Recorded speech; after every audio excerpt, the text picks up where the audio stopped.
Hello, thank you everyone for joining us, and good morning for those of you that are in the UK. Thanks for coming to the earlier time. This is the fourth of our virtual ReTour series, and we will be visiting the rest of the world, hence 9 AM.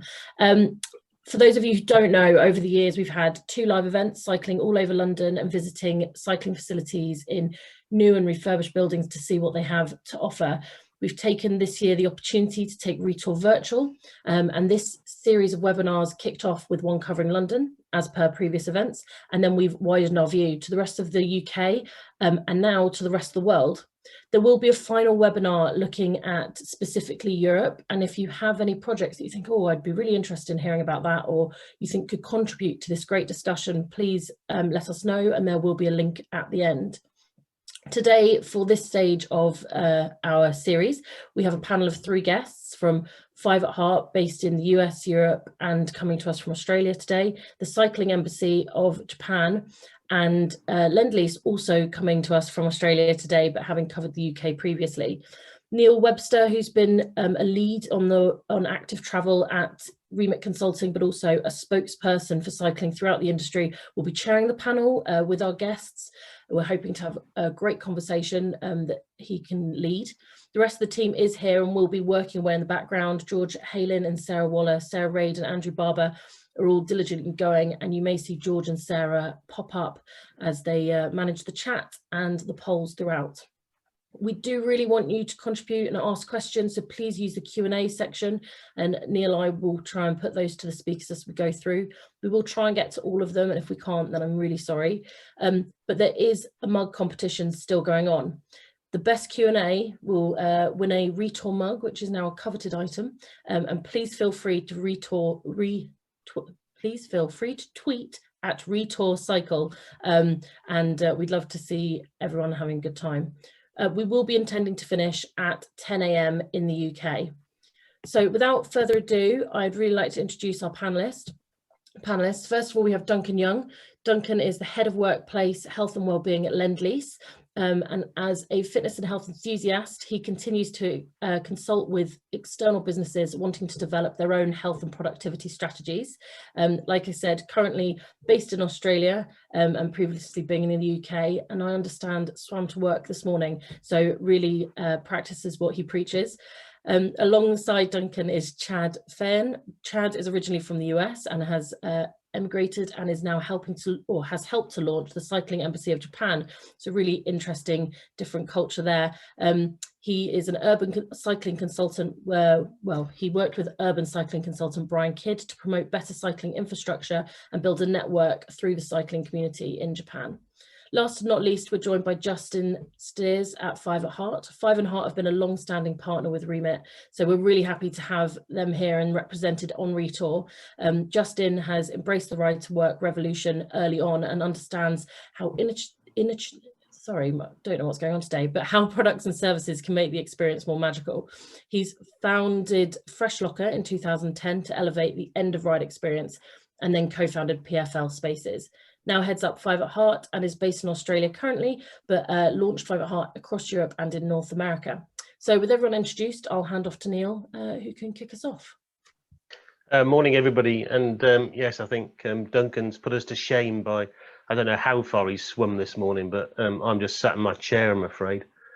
So I'm going to take Duncan to task, who actually I would regard as a sort of founder of this sort of theme and series, because he was on a panel in 2012, if people can remember that day or date, when we talked about this more in terms of the impact of cycling on offices, and now we're elevating it to active travel in real estate more generally. So Duncan, he sort of spent a life being well and promoting well-being.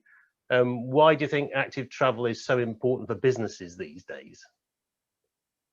Thanks, Neil, and thanks for welcoming me back. Good morning, everyone. I think wellness is such a key thing because there's a clear link between being well and having a healthy business. So all of us want more sleep, more meaningful conversations, better nutrition, but the reality is it's harder than it looks. But bringing in simple things into your everyday, like active commuting and having good end-of-trip facilities really do make a big difference. It's interesting that if you look around the world at where people live healthily in their 90s and often over 100, they're not going to the gym every day. They surround themselves in environments that promote them to move as an everyday thing. So I think we've lost that knack. We've become a highly sedentary society.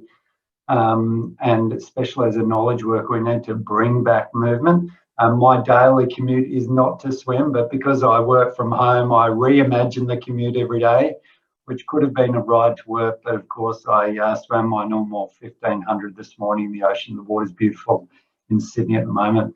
So really important that we make change frictionless for those people that want to live long and healthy lives, increasing our health span through active transport and movement per se.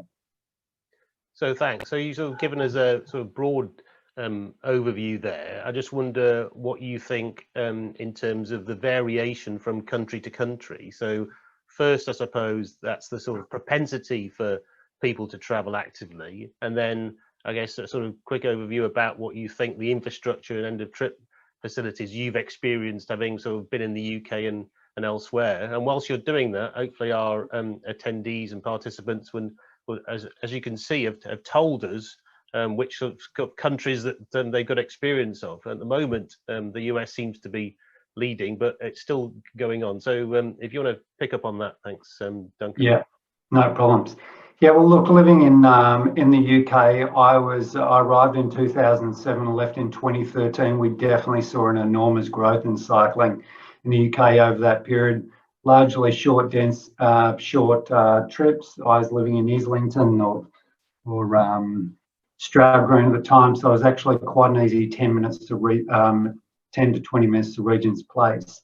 And it is interesting that my personal view is I used cycling, as many others, just to get to and from work. It was by far the easiest way to do it.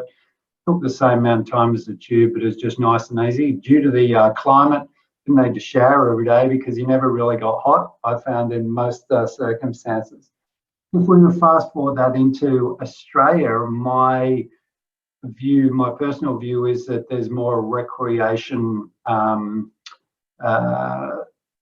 participation rate versus travelling on cycle to work. I think the stat is about 70% recreation. Did you cycle for recreation in the last year? That was 70%, and then 30% was to get to and from work. So I think as a sporty nation, we're more focused on that. But what we have seen is, because stock turns over more quickly, that's physical stock turns over more quickly in Australia, we have seen an arms race in attracting tenants by upgrading end-of-trip facilities. So these things are, as Justin will explain later, they are pretty phenomenal places, from hair dryers to straighteners through to bike racks. Our global HQ's got about 1,100 bike racks, showers, the whole concierge experience through towels. So I think anything we can do that makes being healthy frictionless, like providing a towel or the adequate cycling racks, really does help. And we have seen that in Australia in the last 10 years,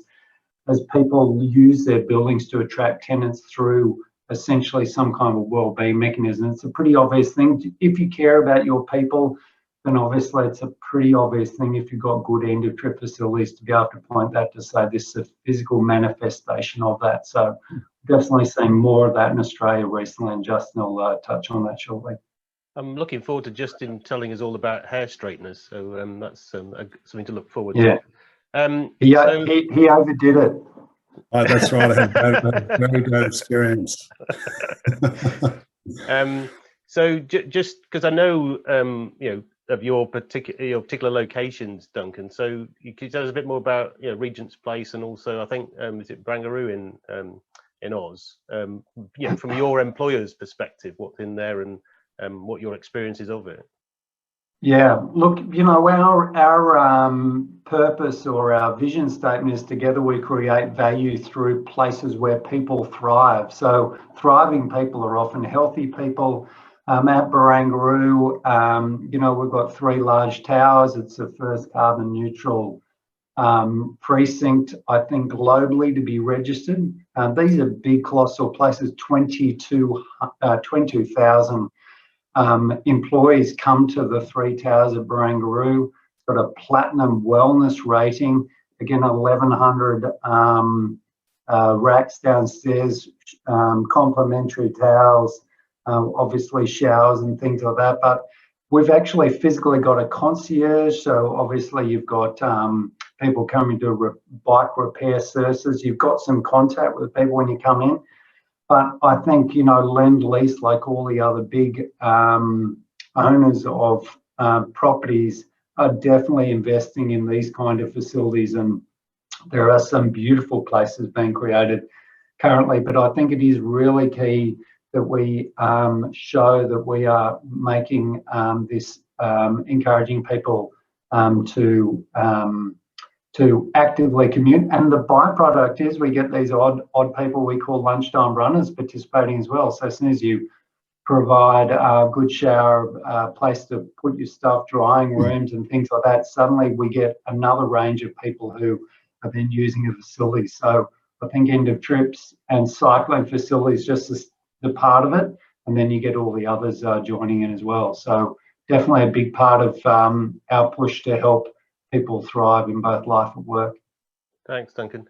You're the second person I know who actually sort of theoretically commutes to work by swimming, because we remember coming across a guy in Germany who actually does swim to work in Munich. But just from the poll, it seems that the attendees have the least experience of Japan. So it's fantastic. We've got Chad to tell us a little bit more. And we've sort of, touched upon sort of, different cultures and how that affects what end of trip and activity is. We know Japan's known for its Keirin racing, but what is the culture for active travel in Japan, Chad? Yeah, well, again, thanks for having me here. Love talking about Japan and its cycle community. Active transit is a major thing, especially here in Tokyo. Basically, everybody uses a bike at some point during the week. Either it's to get groceries or to just get from their house to the station. And even during these COVID times, people are still using the train. So they basically will cycle at some point during the week. And walking is a major thing. If you've ever been to Tokyo, you'll be doing a lot of walking around, and there's a lot of pedestrian paths and not so many cycling infrastructure necessarily, but that doesn't stop people from riding their bikes. People are on their bikes all the time to do little errands around town, to get to school, or to get the groceries, or to get the kids off to wherever they have to go. You'll see people on their bikes all the time. And even today, it was a pretty rainy day, but just looking outside, there's still people riding their bikes around. They got the whole kit on, and they've got the covers over the kid seats, and they're still out there riding their bikes. So, yeah. So I think you've got a few slides for us, haven't you, Chad? I mean, sure. I could pose loads more questions, but I think there's a few things there you could talk us through. Yeah, let's see if we can. I mean, certainly, my experience of Japan, particularly in terms of the culture, I think the one word I took back was respect. And people are quite compliant. I remember seeing a queue for the bus that was the straightest line I've ever seen. Anyway, Chad. Oh, they take their queues very serious here. Yeah, we're quite good at queuing in the UK, but Japan, a bit more, even more serious. Take it to another level. Very much so. In fact, shops will even hire people to stand in line in front of them when they open, so that it looks like it's busier. But anyway, that's a whole nother story. Yeah, so I have a few slides here that I'd just like to kind of present. It looked like about 40% of people here have at least some experience with Japan. So over half haven't been here. So these are a couple pictures here of just kind of what it's like. You can see on the on one side there, a lady is doing her shopping on bike. So a lot of the stations will have open shops, which means that people can just kind of scoot on by and take a look at things. And that's really good for retail. And then on the other side, you can kind of see my daughter going down a very busy street there. Busy as far as like visuals, but it's actually pretty calm in the morning. A little bit about the cycling infrastructure that we have here in Tokyo. It varies a lot. There's no consistent bike path style. It can be like you see the tree-lined path or an actual blue line. We use blue here for some reason, but people are still kind of getting used to the idea of what a bike lane is, and there's a lot of parked cars almost all the time, and that's a universal problem. With cars being in the bike lane. So we're working hard at trying to get protected bike lanes in the city, but it's an uphill battle. Attitudes towards cycling in Japan. So I have this see no evil, speak no evil, hear no evil. So attitudes are basically just, if you ignore it, then it'll probably be better. And you can see there's a little tag on a bike there that has been parked illegally. But basically, like I'm an American, obviously you can tell from my accent. But in America, people kind of choose to rate people based on their mode of transportation. In Tokyo, there's nothing like that. So if you take the train, or if you take a bike to work, or even, it doesn't matter what kind of bike you're using, nobody really judges anybody on that sort of thing. And that's quite a nice kind of relief, that you can just choose whatever is the best mode of transportation.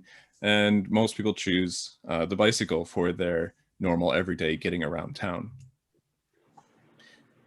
We have a lot of different types of bikes, but the most common one is this kind of standard bike with a basket on the front. It's called a mamachari, and it's the easiest and best way to get around.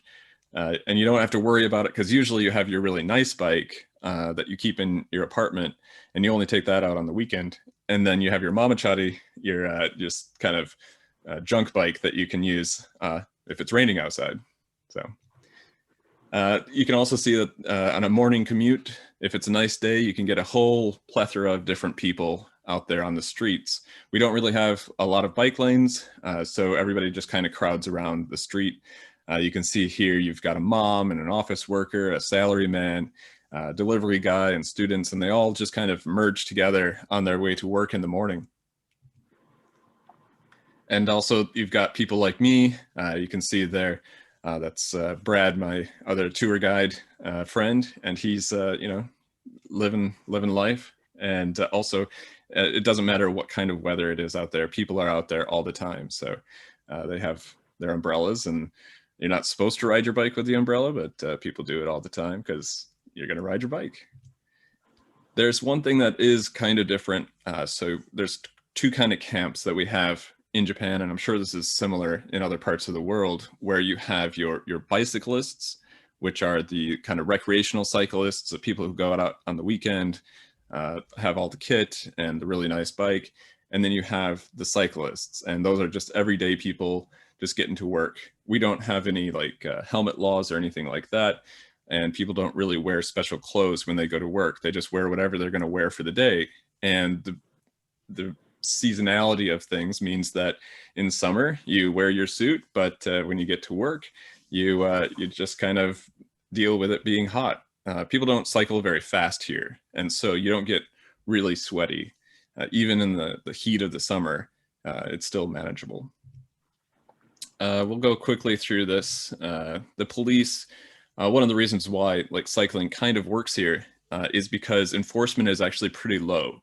So there's not actually like active enforcement other than the picture there where you see the police kind of running after the cyclist. Otherwise, you basically can, as long as you're not breaking the rules in a way that's really affecting everybody, they just kind of let it go. You can see here a few people breaking some of the rules, and nobody minds. So as part of the Cycling Embassy of Japan, we obviously have a lot of ideas about how to make cycling even better. We don't actually have to worry so much here in Japan about people not riding their bikes. Everybody already is riding their bikes. We just want to make it safer for them. So on this thing, we can see here that we just want to have all the streets have good protection against the cars and can be in a safe lane. We want it to be safe, comfortable, and continuous. The one issue that we have in Japan is that we have some bike lanes, but they don't actually link to anything else. So continuity is actually very important. We want to always keep the barriers to cycling very low. So we don't want to have any helmet laws that are mandatory. That kind of can restrict a certain amount of people who want to actually ride their bike. You can see that we have moms and kids and old people out there on their bikes, and none of them actually would do that regularly if they all had to put a helmet on every day. So just on that point, Chad, I yeah. think I'm right in saying, Justin, isn't it, it's compulsory for helmets in Australia, isn't it? That is correct. Yeah. Yeah. So, you know, something of a contrast there. So I'm wondering, Chad, if you can pick up as you go along in relation to what you think now is that sort of real estate response to what you've articulated in terms of the culture, the nature of active travel. And you know, I think you told me, you know, when we were talking some other time about it's not the you know, level of activity that's, you know, being to be encouraged, it's the facilities. So Absolutely. you know, what is it in terms of facilities and real estate that is the response in Japan? So one of our biggest things is that we want to always continue to increase bicycle parking. Obviously, there's a lot of people who are out there on their bikes already. They just need a place to put their bikes at the end of their journey. And a lot of places are kind of getting on board with this.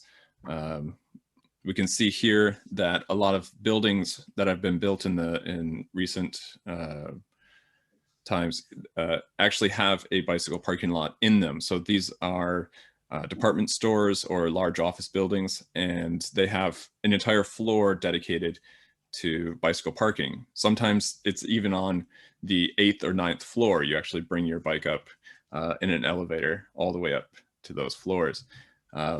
Also, all of the stations have bicycle parking areas, and the stations that get a lot of attention get even larger bicycle parking lots. And so in the bottom corner, you can actually see a very large parking lot. That's at Shinjuku Station.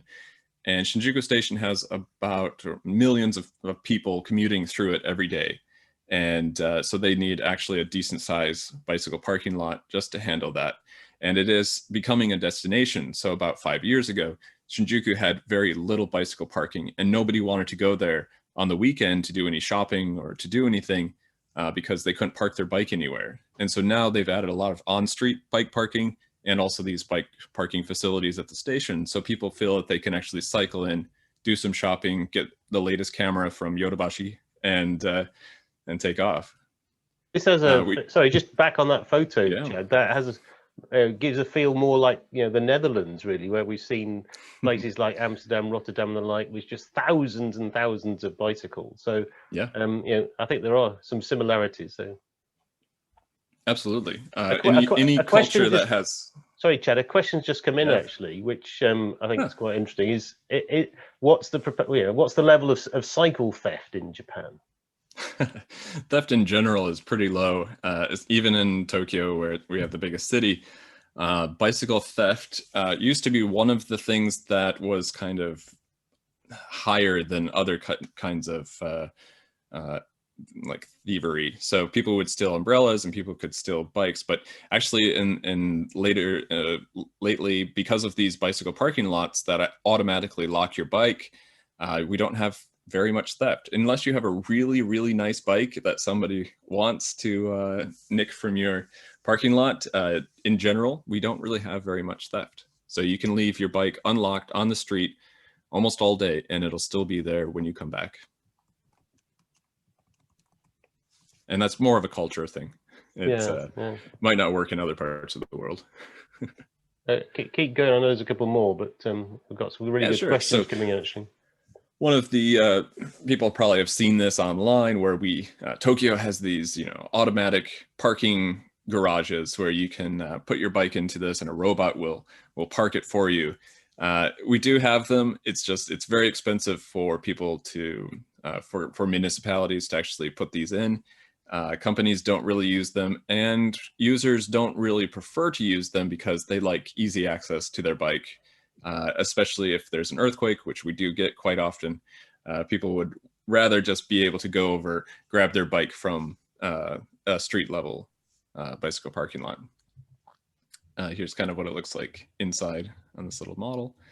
You can see some off-street parking here. Again, like you were saying with Amsterdam, any cycling city will have this kind of picture where you just see massive amounts of bicycles. But what is interesting is just the variety of different bikes. You can see a lot of them in that middle picture. You can see a lot with child seats on the back. This is the basic way of getting your family around town, especially on the weekends, is to put a child on the back, and maybe there's even a front seat for the smaller one. And that's how you get the whole family to soccer practice or off to the store or to the park, is by carrying them on the bike. And it also encourages the parents to get the kids to learn how to ride their bike a lot sooner, because they don't want to have to lug them around on their bike. But a lot of these bikes are also electric assist, and you've seen the number of electric assist bikes go up a lot, especially during the pandemic. Just people have been going out and buying these electrical assist bikes. They're a bit more expensive, but it is encouraging people to ride their bikes. And by electric assist, it's not full electric. It's actually you're pedaling, and then it just kind of helps you up the hill when the torque is too much. Chad, we've got some really good questions coming in, which are sort of Japan focused, but I'm just going to move on to Justin, if you don't mind. We can always come back to go, of course, slides if necessary. Justin, I wonder if you've got any or even Duncan at the moment, any reflections on what you've heard so far from Chad about Japan, and then you could take it on a bit more and just take us around the world, Justin. Yeah, most definitely. I've been taking lots of notes here. Thanks, Chad. That's very, very insightful. I'm definitely one person on the panel. Good to have you here, because I don't know a lot about Japan. So I'll definitely defer to you when it comes to amenities and office buildings, but definitely a lot of synergies between Japan and Europe that I can see. So we talk about the no helmet laws, and Australia and the US do have helmet laws. So I think there's that kind of delineation there between where there is a higher proportion of people that do utilize cycling. It's more normalized is something that I've written down, is definitely interesting. And I think also the amount of station parking that you have there and public parking is another thing that's very similar with Europe. And yeah, so I just think that that's very, very interesting, and most probably also depending on the time of year, but the sweatiness also is another factor. And I know Duncan alluded to that with Australia. I mean, coming from London and cycling every day to trying to do it over here and being a sweaty mess when I got to the office, it definitely is reason for having a good shower facility. But that's my key takeouts. Just a question before I get into facilities around other parts of the world, but in Japan, while we're on them, what with the office parking, Chad, and just the people active commuting, how popular is that? How's the ridership, I suppose, into the office? So we have about a 16% mobile share for cycling to work.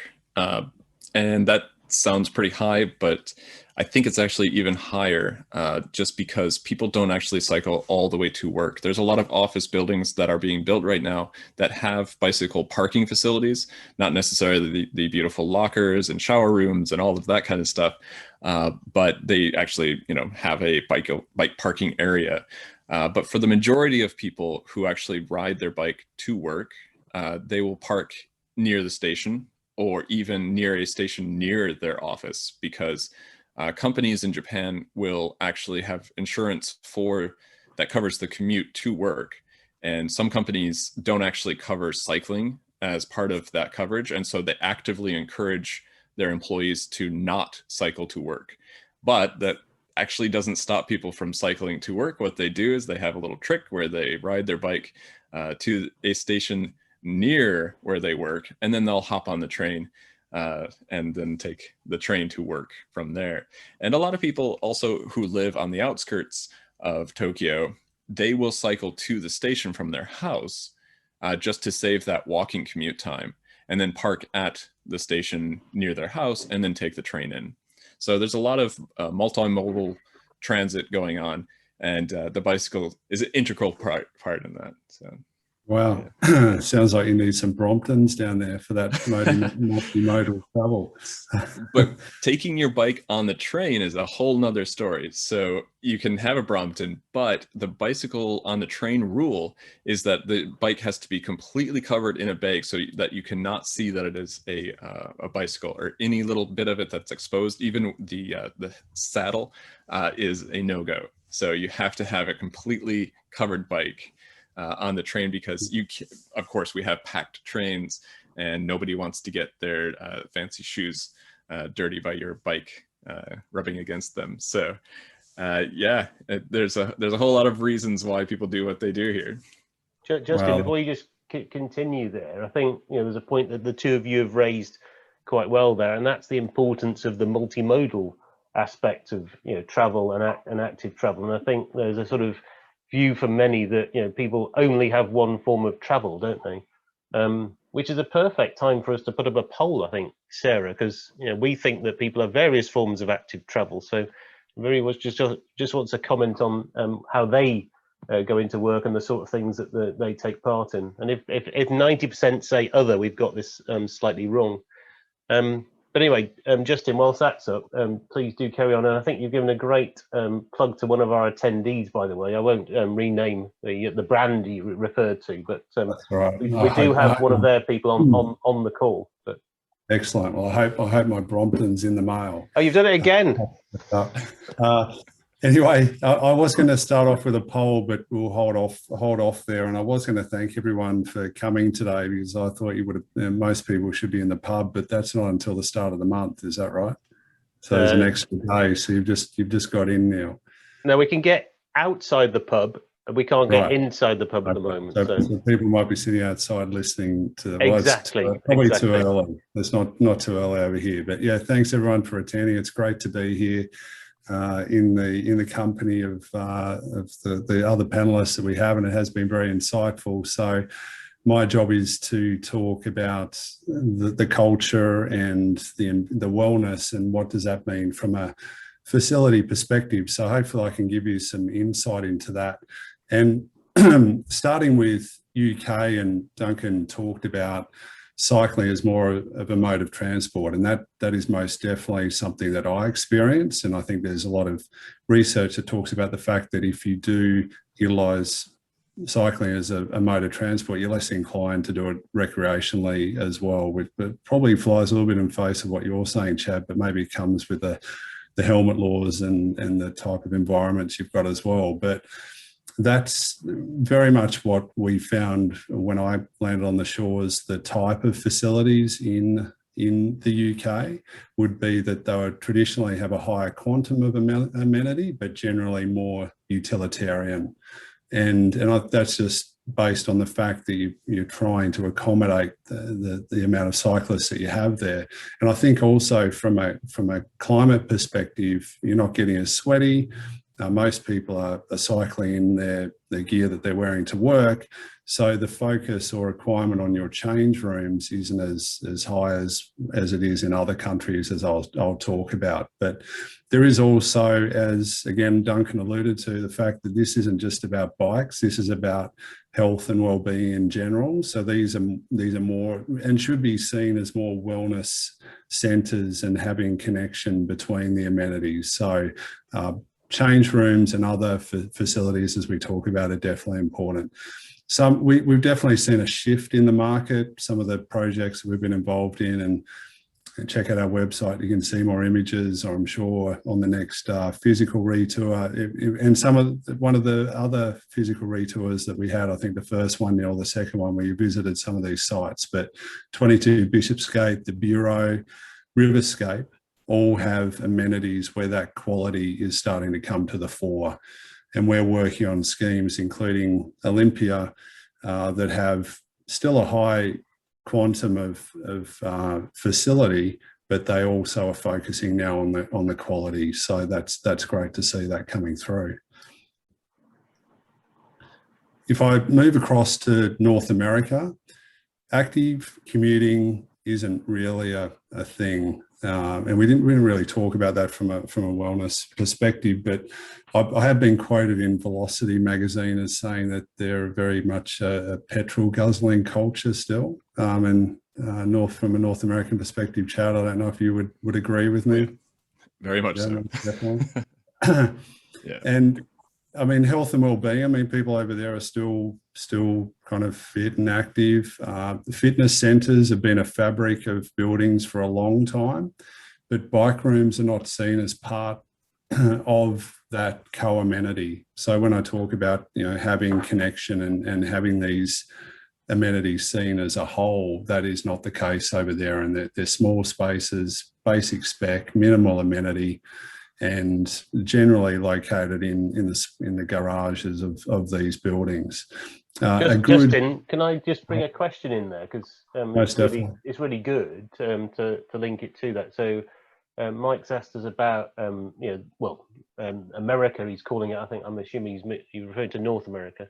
But what, I mean, any of you, please go. What can the US and North America generally do to adapt to a more sustainable way of transportation? So this is coming back to the sort of, you know, behaviour change. I don't know if Duncan's got a view about that, but, you know, that's a question really we can pose to all of you really there.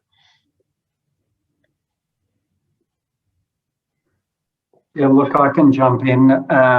You know, if we look at Australia and North America, I think are quite similar in terms of their car-based culture. Chad touched on the fact that, you know, if you've got a fancy Tirana or a pumped up Ford 150, you actually identify with your car, not merely having a bike. You know, I personally rather collect bikes. I've got a couple of Bromptons that I go on family holidays, and I'm a big mixed mode person. So I actually ride my pushy to swimming. I ride that to the ferry that comes on the ferry with me. So I think there's a whole thing about, you don't need to be a cyclist or active transport for it to be your entire end of trip, which is a Shinjuku example that we heard earlier. But we've got a long way to go. Australia, I believe, and Justin will probably correct this stat, but a couple of years ago, I think literally what you can hope for is about 5% of your work community cycling, and that's a high level. And most of those, 80% of those are going to be men. So we've not only got to look at the infrastructure, we've got to look at by gender, but we do see glimmers of hope. Some of the leaders and managers I sort of coach, I do executive coaching, actually ride to work, and I say, hey, why are you riding to work? They say, it gives me autonomy. I can grab the bike at any time and bolt home. So for them, they go, man, it's a speed thing.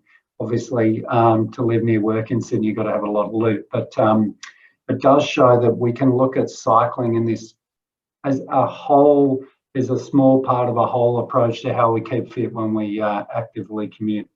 So that will be my take on it.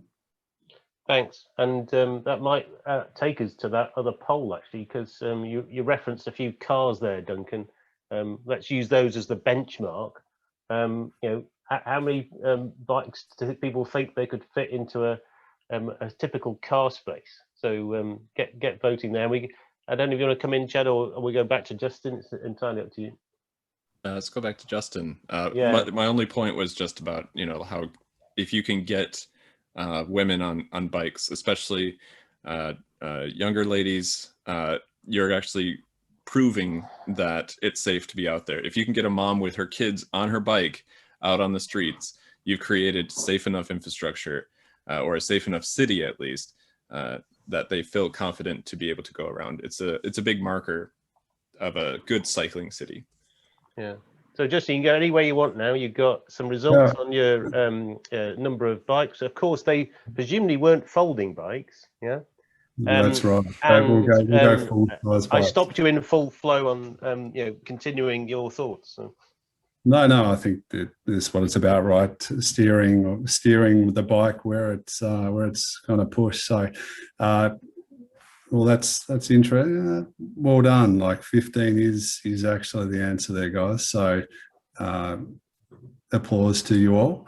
I suppose again, it does depend, as Neil said earlier, what country you're in and the size of the car space, or the size of the car, or the size of the bike. So you could all be right.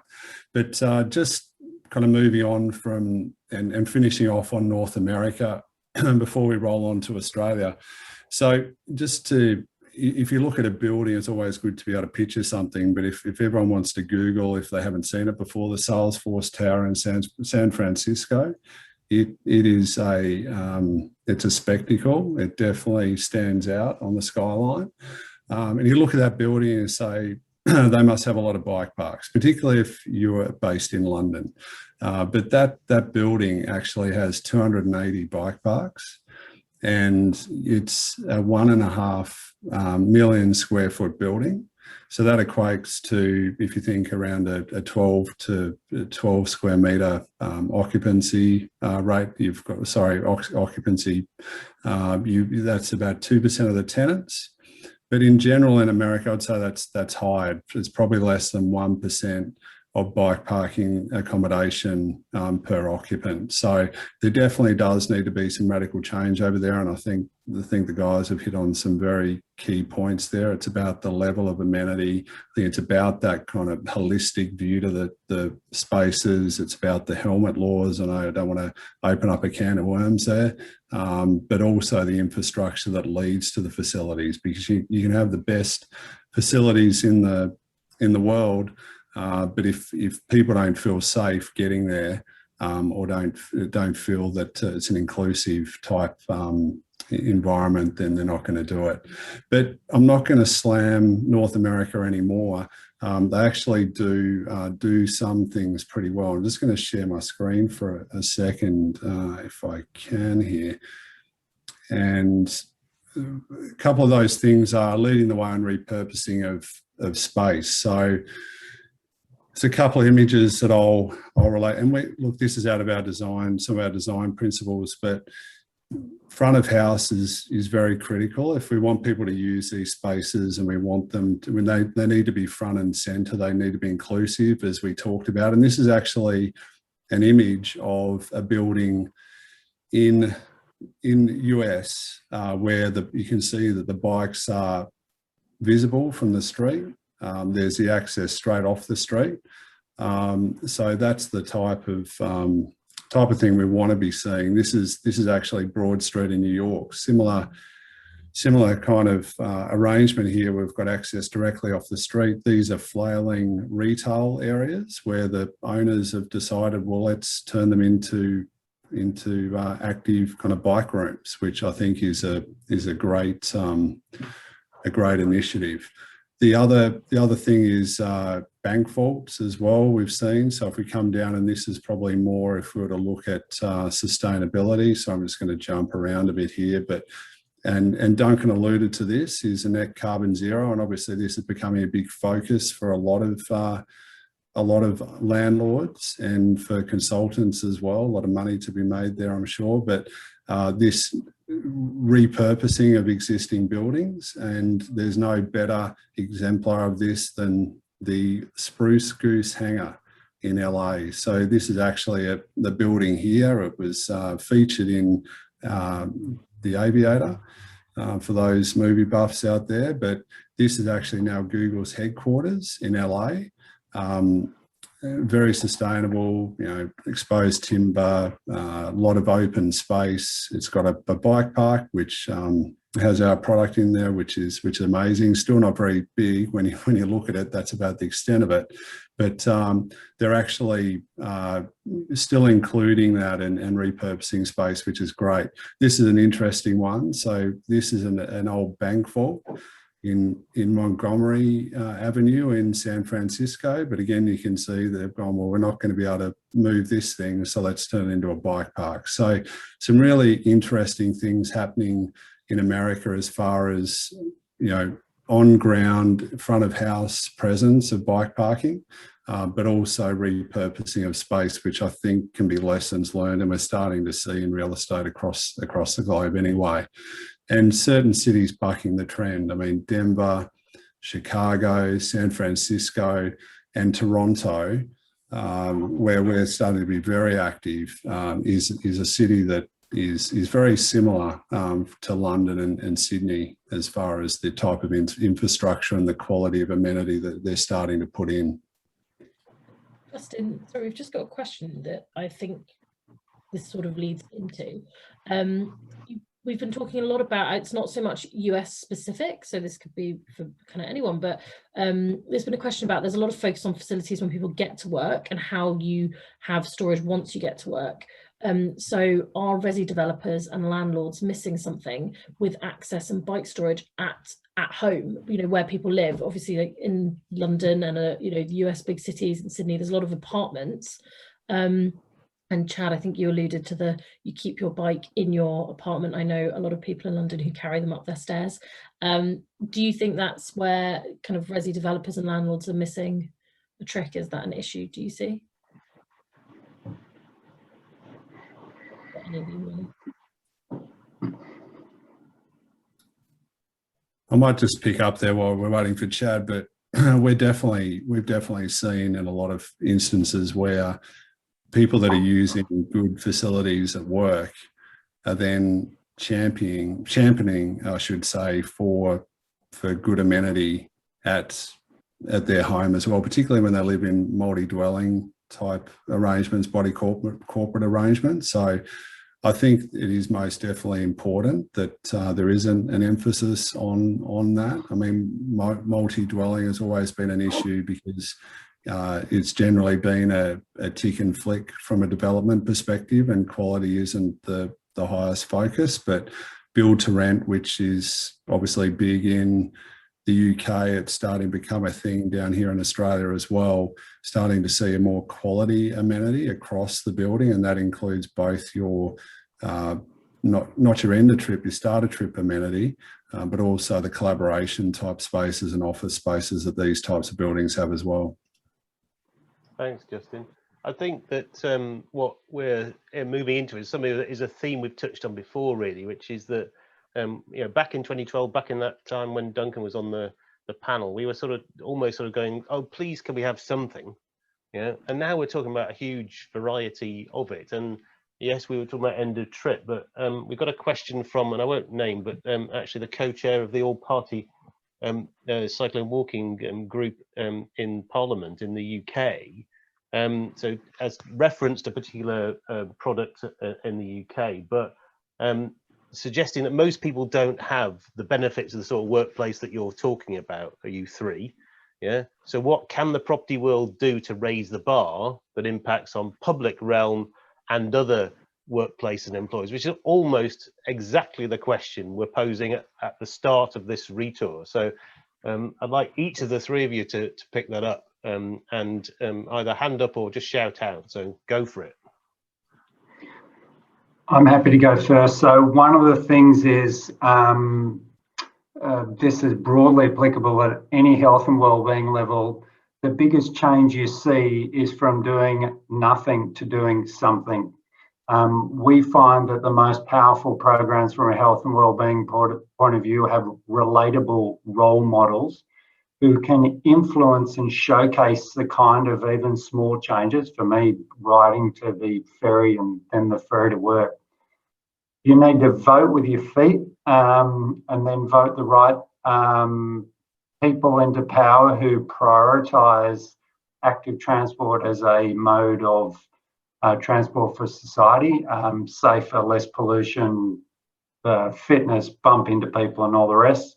So at any level you can influence, whether it's at home, you can get a Brompton or a fold-up bike or something. At work, you can lobby to improve the end of trips. But even if you don't have an end of trip, you can still get a decent lock and leave your bike outside.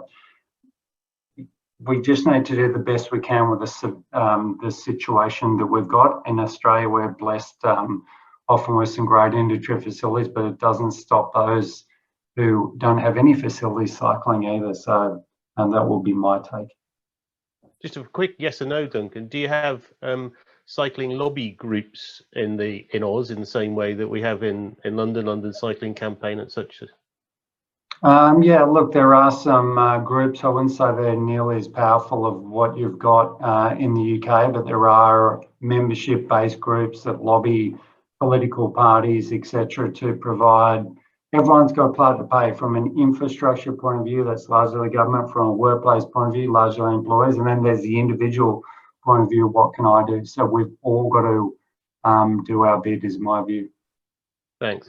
And Chad, I think you touched upon this slightly anyway, but because I think we've said that there is definitely the demand that people want to, but actually employers are stopping people. So are the Japanese somebody who like to campaign through people like yourselves, or what is it that they can do? Yeah, rocking the boat is definitely not something that Japanese like to do. Stay in the line is definitely how things work here. But yeah, that's the biggest thing I was going to suggest, like having employees try to speak up a little bit more about wanting the facilities. If you can get bosses to be the ones who are actually adopting it, that's where the change actually happens, because in Japan, everything happens from the top down. And so if you get one of these CEO or big bosses to actually commute by bike to work, that will move things forward in a big way. Employees themselves can ask for these companies to actually include cycling to work in the insurance policies. That's something that we've worked with a few groups with. And then also just the general kind of push that that the government is saying that they want to have more active transit, and so they should encourage companies, as the government does, to allow their employees to cycle to work. Thanks. And I know, so Justin and I have had many a caffeine over this topic, so I know Justin sort of won't hold back on it. Back to you, Justin, on this one.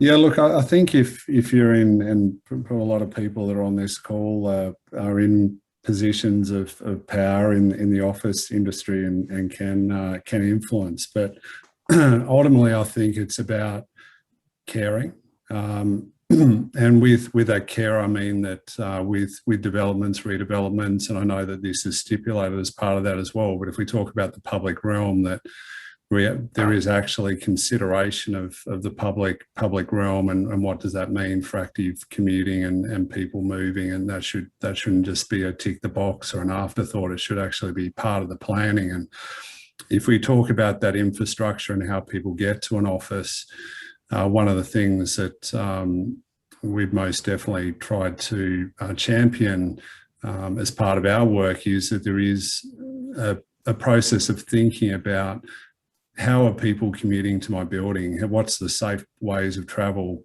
for people if they are to take active transport? And I know British Land, Roger Madeline, they actually did a fair bit of modelling of that as part of the development, and I think that's the type of thing that should be happening. The other thing that I think is important, and this is where landlords do have the space, is to actually develop public amenity that can be shared across other owners, across other people that may not have access to facilities. And I know that that's something that TfL and a lot of their planning meetings with developments that we've been involved in are trying to get people to do, is to think outside the square, think outside the box. And I know as per previous webinars that is something that's starting to evolve now, is this concept of public amenities that could be shared.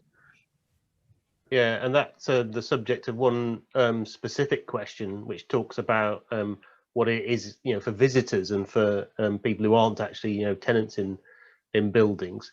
We're sort of running out of time, so I'm going to sort of move to sort of almost closing questions. So there's one that's more about the operation. So we talked about sort of, the planning piece, we've talked about the implementation, but there's a question about facilities management. So, what's the impact to the facilities management and the facilities management industry about the inclusion of cycling amenities into real estate? I don't know if everybody can answer that question, but does anybody want to start it off?